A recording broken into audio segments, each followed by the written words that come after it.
कुर्तिदेव Hindi typing में मैं आज आपको ये बताऊंगा कि पैराग्राफ की प्रैक्टिस आपको कैसे करनी है। तो सबसे पहले मैं यहाँ बता दूं कि पैराग्राफ आप जब भी स्टार्ट करें उससे पहले आपको होम रो, अपर रो, लोअर रो और आल्ट कोड्स इन सब की नॉलेज होना और इन सब पे प्रैक्टिस होना, पकड़ होना बहुत ज़्यादा ज़रूरी है। अगर आपने होम रो, अपर रो, लोअर रो और आल्ट कोड की तैयारी कर ली है उसके बाद ही आप पैराग्राफ की प्रैक्टिस करें। अगर आप पहले से ही फर्स्ट डे से ही पैराग्राफ की प्रैक्टिस करेंगे तो ये आपके लिए बेनिफिशियल नहीं होगा, आपको कहीं ना कहीं दिक्कत आएगी और सीखने में आपको टाइम लगेगा। तो अब पैराग्राफ की प्रैक्टिस आपको कैसे करनी है ये मैं बता देता हूँ। जैसे ये एक बुक आती है भारत के महान व्यक्तित्व, 8th क्लास, 6th क्लास या 7th क्लास आप किसी भी क्लास की ले सकते हैं। ये किसी भी शॉप पर मिल जाती है बहुत ही आसानी से और बहुत सस्ती मिलती है। इसमें होता क्या है कि इसमें आपको जो लेटर्स हैं, जैसे लाइक कि टीपू सुल्तान का चैप्टर है, तो टीपू सुल्तान में जो इसमें जो लेटर्स दे रखे हैं ये अच्छे खासे साइज में बड़े दिए होते हैं। अगर आप न्यूज़पेपर से टाइपिंग करेंगे तो उसमें लेटर्स होते हैं छोटे छोटे, आपको शब्दों को देखने में परेशानी होगी, बार बार शब्द खोएंगे तो आपको फिर इस तरह से टाइप करने में टाइम लगेगा। लेकिन इसमें शब्दों का अच्छा साइज रहता है, बड़े बड़े दिए होते हैं, आप इनको आसानी से देख सकते हैं और किसी लाइन वगैरह आप खो जाते हैं तो उसको आसानी से पहचान सकते हैं, खोज सकते हैं। तो इससे फ़ायदा ये होता है। तो मैंने भी इसी से प्रैक्टिस की थी और ये मेरे लिए बहुत ज़्यादा बेनिफिशियल रहा था। अगर आप भी चाहें तो इस बुक से टाइपिंग कर सकते हैं या इस तरह की कोई भी बुक ले सकते हैं। मैं ये नहीं कह रहा कि आप यही लें, आप इस तरह का कोई भी नॉवल या कोई भी बुक इस तरह से है कि जिसमें बड़ा बड़ा दिया हुआ है, लेटर बड़े बड़े, शब्द बड़े बड़े बने हुए हैं जो आसानी से देखे जा सकें, आप उससे प्रैक्टिस करें। अब आपको करना कैसे होगा, जैसे ये बुक ले ली, बुक को हम रखेंगे एक साइड में, स्क्रीन के साथ साइड में रख सकते हैं। अब करना क्या होगा, इस तरह से एक लाइन को आप पढ़ेंगे, लाइक इसमें लिखा है टीपू सुल्तान हैदर अली का पुत्र था और इसका जन्म सन 1753 में हुआ था। इस तरह से आप धीरे धीरे पैराग्राफ को टाइप करेंगे और अगर आप इस तरह से टाइप करेंगे आराम आराम से तो आपकी गलती भी कम होगी, लेकिन धीरे धीरे आपकी स्पीड भी अपने आप बढ़ने लग जाएगी।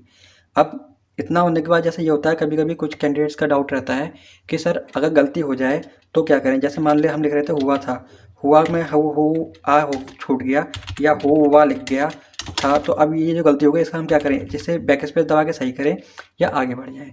तो यहाँ मैं बता दूँ आपको, जब इस तरह से आप प्रैक्टिस करते हैं तो आप कभी भी बैक स्पेस का यूज़ ना करें। अगर आपकी गलती हो गई तो उसी लेटर को आप दोबारा से बनाने की कोशिश करें सही से और फिर इस तरह से आप आगे बढ़ें। उसको बना रहने दें, बैक स्पेस का बिना यूज़ करें, उसी शब्द को सही से टाइप करें और फिर आगे बढ़ें। लेकिन कुछ टाइम के बाद जब आप ऑनलाइन प्रैक्टिस करने लग जाएंगे, पहले आपको ऑफलाइन प्रैक्टिस करनी है, उसके बाद ऑनलाइन प्रैक्टिस करनी है। जब आप ऑनलाइन प्रैक्टिस करेंगे सॉफ्टवेयर पर तब आपको बैक स्पेस का यूज़ करना होगा, क्योंकि बैक स्पेस का यूज़ एग्जामिनेशन में अलाउ रहता है। अगर आपने ये आदत डाल ली कि बैक स्पेस का यूज़ आप बिल्कुल भी ना करें तो एग्ज़ाम हॉल में भी आपको प्रॉब्लम करेगा, क्योंकि उस समय पे बैक स्पेस अलाउ रहता है। हाँ, इतना ज़्यादा यूज़ नहीं करना है कि बैक स्पेस पर आप डिपेंड हो जाए कि हाँ कुछ भी गलती हो जाए हम बैक स्पेस का यूज़ करके सही कर लेंगे।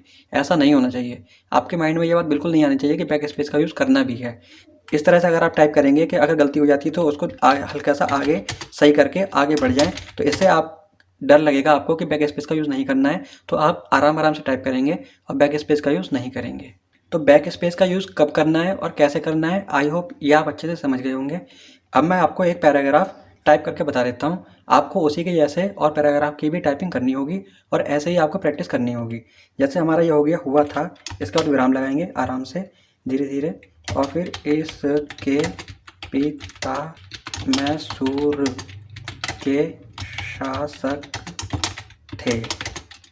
कुछ लोग समझ हैं कि हैदर अली मैसूर का राजा था। यह बात सच नहीं है। हैदर अली ने अपने को कभी राजा नहीं समझा। मैसूर के राजा की मृत्यु के बाद उसने उनके छोटे पुत्र को जिसकी आयु 3 से 4 वर्ष थी। इस तरह से आपको पैराग्राफ को टाइप करना है। जब आप पैराग्राफ टाइप कर लेंगे उसके बाद आप कुछ देर का रेस्ट लें, ज़्यादा नहीं, 5 मिनट का, और फिर दोबारा से दूसरा पैराग्राफ को टाइप करना स्टार्ट करें। इस तरह से धीरे धीरे करके आप जब ऑफलाइन प्रैक्टिस करेंगे, इससे ही आपकी पकड़ बनेगी और इससे ही आपकी प्रैक्टिस होगी, और यही आपके लिए हेल्पफुल होगा टाइपिंग को सही करने में और आपकी टाइपिंग स्पीड को बढ़ाने में। कभी भी ऑनलाइन प्रैक्टिस ना करें, मैं आपको एक बार फिर से बता देता हूँ। ऑनलाइन प्रैक्टिस नहीं करनी है, ऑफलाइन प्रैक्टिस करें इसी तरह से बुक ले करके और आराम से। अगर आप इस बुक का यूज़ ना करना चाहें तो एक और बुक है जो आपको किसी भी शॉप पर मिल जाती है, वो है ये आशुलिपि उच्च गति अभ्यास रामधारी गुप्ता का खंड 1। इसमें आसान शब्द दे रखे हैं और इनसे जब आप प्रैक्टिस करेंगे, लाइक देखिए आप यहाँ पर देख सकते हैं कि जैसे लिखा है, अध्यक्ष महोदय बहुत कुछ किया है लेकिन महंगाई बढ़ती जा रही है। इस कारण से जो देश की खेती है, किसानों की उन्नति हुई है, वह महंगाई के कारण समाप्त हो गई है।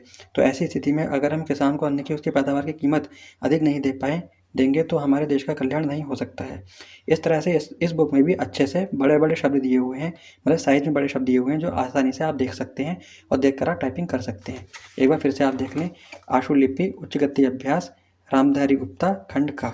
इस बुक का भी यूज़ आप कर सकते हैं। इसमें भी अच्छे खासे लगभग 100 पैराग्राफ दे रखे हैं और इन पैराग्राफ का साइज भी अच्छा है। आप इन पैराग्राफ को आसानी से टाइप करके अपनी प्रैक्टिस कर सकते हैं। मिलेंगे अगली वीडियो में। अगली वीडियो में मैं आपको ये बताऊंगा कि ऑफलाइन प्रैक्टिस होने के बाद ऑनलाइन प्रैक्टिस कैसे करनी है और ऑनलाइन प्रैक्टिस के लिए कौन कौन से सॉफ्टवेयर और वेबसाइट का यूज़ आप कर सकते हैं। धन्यवाद।